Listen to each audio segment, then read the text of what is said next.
Hey, everybody. Hope you're doing well. Welcome to the Friday edition of Notre Dame Daily, of course, brought to you by Fan Arch. I'm Pete Mulroy. And before I jump back into the portal stuff, as we've been covering that the last few days, I did want to discuss and mention the passing of a true Notre Dame legend in running back Nick Eddy, a star on that 1966 national championship winning team, coached, of course, by the great Ara Parseghian. Eddie passed away this week at the age of 81. That 66 season saw Notre Dame post a 9-0-1 record en route to another championship, but it was the memorable 10-10 tie with Michigan State and East Lansing that season that most remember. Eddie actually missed that game with a shoulder injury, and if you didn't know this, it's funny now, but he missed the game with the shoulder injury because he slipped on ice getting off the train en route to the game in East Lansing. To make matters worse for Notre Dame that day, starting quarterback Terry Hanratty, another legend, exited it after the first quarter with an injury. So you'd have to think that 10-10 tie, as legitimate and as memorable as it was, would probably have been different if both Hanratty and Eddie, who was among the best running backs in the country that year, were at full go. Now, the conclusion of that 1966 regular season also saw Eddie finish third in the Heisman Trophy race, and he'd go on to be selected in the second round of the 66 NFL draft as well. And this was a thing back then. He was a first round pick that same year in the AFL's draft. So very unique to be so highly sought in two different leagues during that era of football, but that's what he was. He would retire from pro football in 72, 4 seasons spent there with the Detroit Lions. Shortly after, and I didn't know this, he became a teacher, so I've got that relatability there as well. It's always nice to see those who have a passion for education as well. So Nick Eddy was someone that remained ever present at the University of Notre Dame. He was a guy that was as genuine as they come. While sad, of course, his passing has allowed many to remember some of the remarkable things, yes, he did on the gridiron, but more importantly, the impact and legacy that he had on it and left off of it. Just personally, I heard many stories about different Irish teams growing up from my dad, who was a devout Catholic and a diehard Notre Dame fan, as his dad was, my grandfather, in 66. My dad was 16 years old, just a couple of years away from enlisting in the United States Marine Corps. He'd talk about that time in his life fondly. And many of those stories, including, his time serving the country, but growing up, revolved around either watching the Irish or listening on the radio, depending on where he was.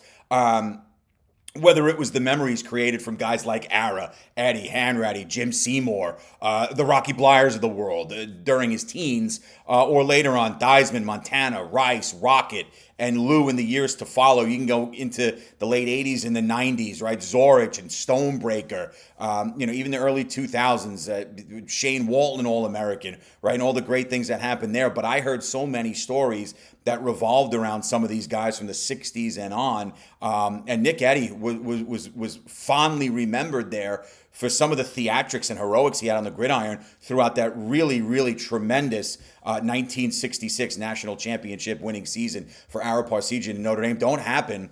It doesn't happen without the play of Nick Eddy. So again, Nick Eddy, University of Notre Dame legend, passing away earlier this week at the age of 81. And I'm sure many of you can share some of those fond memories. The older crowd that follows the show, obviously, appreciate to have you. But some that might be my age, I'm going to be 40 next month. Getting that information, hearing those stories from our dads or our grandfathers or our moms and grandmothers, whoever it may be. There was a lot of them, and certainly in my house, it's always fun, to kind of just sit there and talk about the glory days of Irish football. And 60s, 70s, 80s, Notre Dame had some damn good teams, and they had legendary players. Nick Eddy certainly fitting the mold of that. To the portal now, 2 more Irish players have decided to transfer out. Wideout Scrap Richardson, linebacker Anthony Sacca become the 14th and 15th players respectively, looking for new homes ahead of next season. Sacca entered the program as a 4-star prospect from PA, but didn't see the field a season ago as a freshman. He was one of the top defensive players in the state coming out of St. Joe's Prep in Pennsylvania, and he held offers from Bama, UGA, Florida State, among others, before ultimately inking with the Irish. Richardson, who came in as one of the top athletes in the nation a season ago, after playing quarterback in high school, He'll now have the opportunity to take his athleticism elsewhere, as he also did not see action, in-game action this past season, I should say. I'll say it again. The early numbers here from strictly a portal perspective won't pass the eye test, okay? They won't. The Irish have seen 15 players walk via the portal, and none, at least to the time of this show when I sit here and bring it to you, coming back in return. That's the reality. As I said yesterday, however, Marcus Freeman loves and trusts what he has coming in via that historic 2026 recruiting class. That is not my opinion. That is a fact. And they've spoken about that. And we've also seen in the past how willing Freeman is to play the young guys. That's going to happen next season at multiple positions. In the next 6-7 days in this portal before it closes, January 16th, Notre Dame could feast up and just bulk up. You are still going to see a handful of these kids from the 2026 recruiting class getting meaningful snaps next season for the University of Notre Dame football program, which is saying something, because they're going to be easily a top 10 team and perhaps a top 5 team. For all the losses right now, 15 via the portal, you have a head coach who is prioritizing high school recruiting before the portal, and we're seeing it again. Is it frustrating? Perhaps, to see a slow start here? Okay, sure. But that roster that comes back now, even with these losses, is loaded, all right? If you play the numbers game here again, it's not going to pass the eye test. Well, 15 guys are out and they haven't brought anybody back in, all right? Notre Dame's going to bring guys in. But they're not the only big-name program to this point, even with the exits now of Saka and Richardson in the past couple hours, to have lesser commits this portal cycle than commits. And no, it's not just because some of those teams that, like Notre Dame, have been minimally active in getting guys committed. It's not because some of those teams are still playing in the college football playoff. Notre Dame's going to bring guys in. Again, from that numbers perspective, losing Saka and Richardson stings, and this is not a shot at these guys, like I've said for different players in the past, they're not losses that the program can't overcome. You're going to add in the portal, all right? Especially now that we're in the second wave of this thing. You see more names coming out, more invites, more guys coming to campus. Okay, slow start last weekend. I get it. After the new year, fine. But now you're starting to see more guys are coming to campus. That's a reality. That's actually happening. They know where they'd like to increase depth. Defensive line, you'd like to get a kicker, maybe a little addition at quarterback and some veteran depth at tight end. On the outside, defensive line, edge. We get it. Okay, you can't have too much talent. But again, a big part of the probably what is happening here from what we've seen and what we know about this program, the priority is traditional high school recruiting. This program under Marcus Freeman hasn't shied away from that ideology, and we're seeing that now. You're going to get guys. You're going to get talented guys. You're going to get guys that are coming from this portal and are going to be impactful players like we've seen the past couple of years. But the bulk of the future is done via high school recruiting, that 26 class, and what we're starting to see with the development of the 27 class is the proof in the pudding right now. Among the potential gains the Irish could earn in the coming days is stud defensive tackle Francis Brew, who, as I talked about yesterday, recently entered the portal out of the University of Pittsburgh. 6'1", 280-pound force. Kid would be an ideal fit on the interior for an Irish defensive line that could use some experienced players, as we know. He's been on campus this week following a visit to Tennessee that Brew himself said went well, but the Irish remain very active here and very much in play. Brew's passed at Pitt with new D-line coach Charlie Partridge, who was recently hired to serve the same role in South Bend. That's a great connection there. And he'd have a great understanding of the scheme Partridge likes traditionally to roll with. What is that scheme? Pressure, confusion, and more pressure.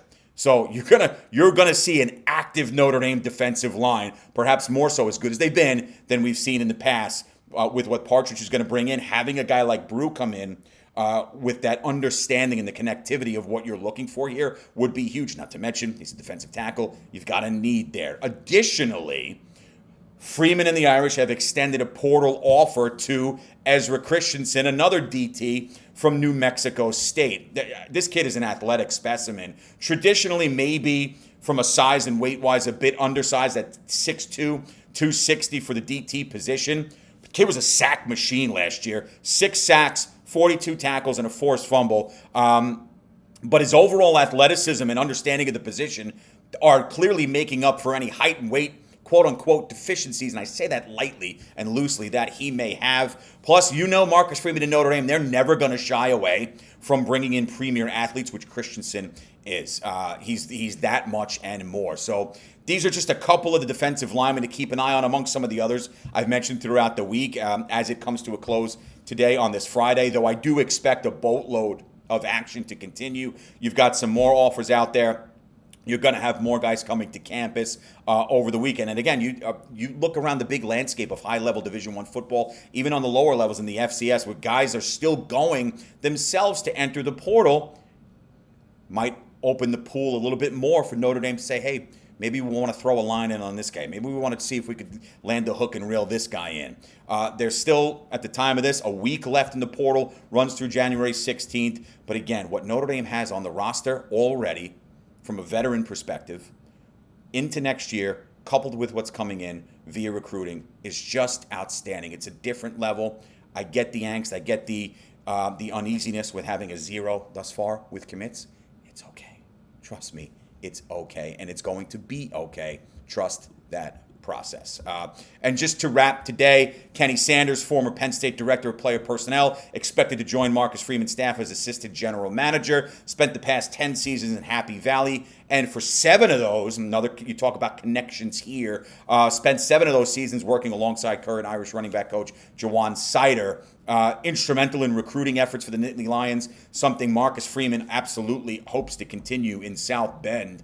Penn State's issues came in big games, but under James Franklin and with the help of guys like Sanders, they brought in premier recruits and developed those guys. So you're hoping to see the same thing even at a higher level here in South Bend. Spent time at Oregon as director of recruiting from 2019 through 21, did Sanders, and in the NFL with the Baltimore Ravens. He was a scout after working in marketing for a couple of years from 2009 through 2014. This is a great hire if it happens. Marcus Freeman continues to put together one of the most well-rounded, respected, and intelligent staffs from a football and just humanitarian perspective in all of college football. The relatability this staff has with the kids on the roster really is in a league, in a class of its own, and that's important. Relatability is going to get success. It's going to breed success. Marcus Freeman, we know, is a master motivator, and he has built a staff that not only knows what they're doing from an X and O perspective, but gives a big damn about the young men that they are coaching. Sanders,